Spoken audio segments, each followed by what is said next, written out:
কিরে বন্ধু, বাসা থেকে এবারে বাসার সামনে ময়লা ফেললি কেন? আর ভাই কোচ না রে, আজকে কয়েকদিনের ময়লা আসে না। ময়লা আসে না, এটি একটু কত কি লেগে? আরে ভাই, ময়লাগুলো তো আসে না, আমিও বুঝতেছি, কিন্তু আমার বাসায় ঘটছে এক ঘটনা। এই ঘটনার কারণে 4-5 দিন ধরে ময়লা নিয়ে মনে করে আমি ঘুরতেছি বেটা। অফিস থেকে বেরোয় আর ময়লা নিয়ে সারা রাস্তা খালি ময়লা খুঁজছি, কিন্তু ময়লা পাই না 4-5 দিন ধরে। আমি সেটাই তো বলতেছি, মানে মানে কাহিনীটা কি একটু খুলে করতো আমার। তোর বাসার ঘটনা আমি জানি না বন্ধু, কিন্তু আমার বাসার মধ্যে হয়েছে কি, ময়লা আনতে গেছিল, তোর বাবি ময়লা মারছে থাপ্পড়। এই থাপ্পড় মারার কারণে আমার 4-5 দিন ধরে ময়লা আসে না। আর এই গন্ধে মনে কর বাসায় থাকতে পারতেছি না বন্ধু। ভাই বউরা একটু বোঝা, এই যে বুয়ারে মারে, গাড়ির ড্রাইভারে মারে, সবাই মারে, সেটাও মাইনে নেওয়া যায়। শেষ পর্যন্ত এই ময়লা আলারে মারে, এটা কোনো কথা হইলো?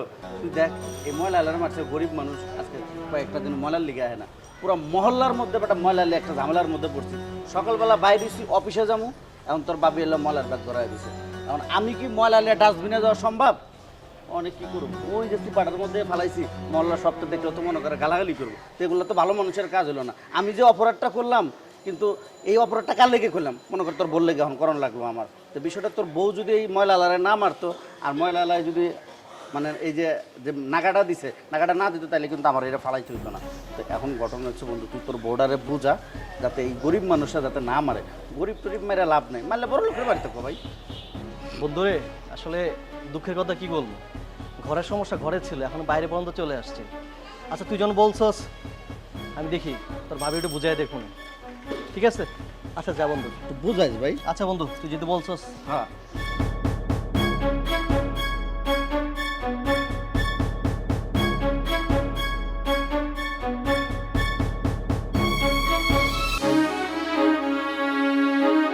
ভাই, আপনারে খুঁজতেছি ভাই, ময়লা দেখছেন ভাই?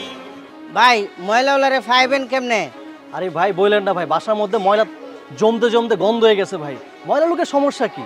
4-5 দিন হয়ে গেছে ময়লা নিতেছে না। ওরা দেখছেন আপনি ভাই? এই যে 4-5 দিন ধরে ময়লাওয়ালা ময়লা নিতে আয় না, আমরা এই মহল্লার ভিতরে কি শুনেন, আমনের পরিবারের বিষয়ে আমরা এই মহল্লার সবাই জানি।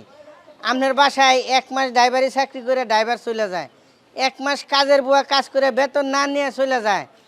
পরিবারে আমনের বউরে বুঝান, নেক্সট টাইম যাতে আমরা না শুনি ভাই যে ময়লাওয়ালা বা গরিব দুঃখী মানুষের সাথে আপনার পরিবার বা আপনার এই ধরনের কাজকাম যাতে না করে ভাই। আসলে বিষয়টা যেটা হয়েছে ভাই, এটা আমি বুঝতে পারছি ভাই। আচ্ছা ভাই সমস্যা নাই, আমি ওনার সাথে কথা বলে নিব না। শুনেন ভাই, ওই যে গলি আছে না, ওই গলির মাথায় ময়লাওয়ালা থাকে, আপনি যায় ময়লাওয়ালার পায়ে ধরে মাপ চাইবেন। হ্যাঁ, পায়ে ধরে মাপ চাইবেন, ময়লাওয়ালা তেলে আইসা ময়লা নিয়ে যাব। শুনেন, মানুষের মানুষ মনে করেন, যেরকম এই যে আপনি মানুষ, একই সৃষ্টির মানুষ, এই ময়লাওয়ালা একই সৃষ্টির মানুষ। আমরা গরিব দুঃখী মানুষের অবহেলা কখনো না করি, জান ভাই। আচ্ছা ভাই, আমি যাইতেছি ভাই। ঠিক আছে, জানতে ভাই। আচ্ছা ওকে। কি ব্যাপার, এই অসময়ে আপনি আমার বাসায়?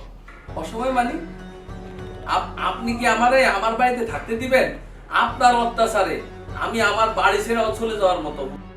আপনি ময়লাওয়ালার গায়ে হাত দিছেন, এখন পুরো বাড়িতে ময়লা কে দিবে? আপনি দিবেন? ও, তাহলে আপনি এটা বলতে আসছেন? তো আপনার ময়লাওয়ালা ময়লা নিচ্ছে না, তা আমি কি করতে পারি? আমি তো কিছু করতে পারি না। ও আমার মুখে মুখে বেয়াদবি করেছিল, তাই আমি চট দিয়েছি।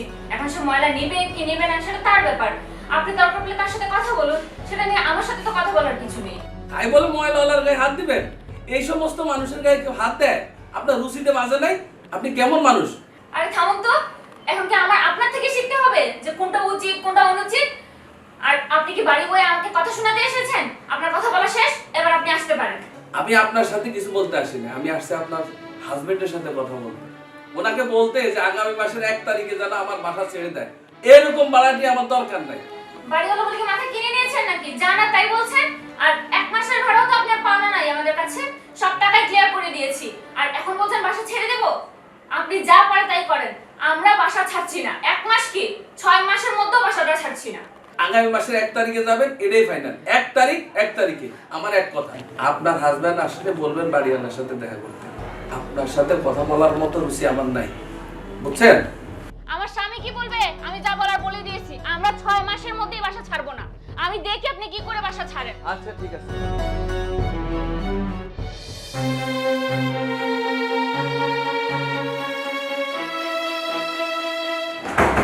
রাজ, আপনি আসছেন?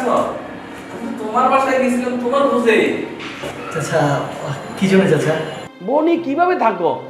এ কোনো মানুষের মধ্যে পড়ে?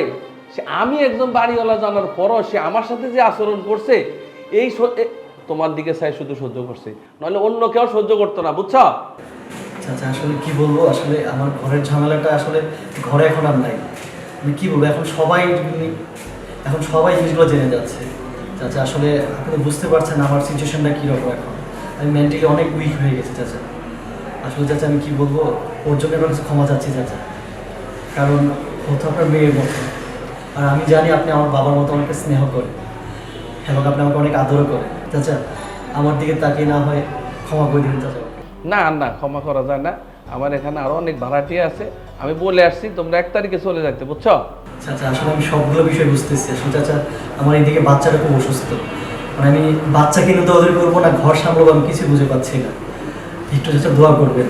আর আপনি এই সময় বলছেন বাসা ছাড়তে, চাচা আমার অফিসে খুব ঝামেলা চলছে চাচা। আর এই মুহূর্তে বাসা ছাড়লে সময় রাস্তায় পথে বসতে হবে চাচা।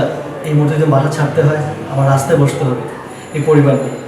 আর আমার বাচ্চার দিকে তাকে অন্তত পক্ষে চাচা ক্ষমা করে দিবেন প্লিজ চাচা, না করবেন না চাচা।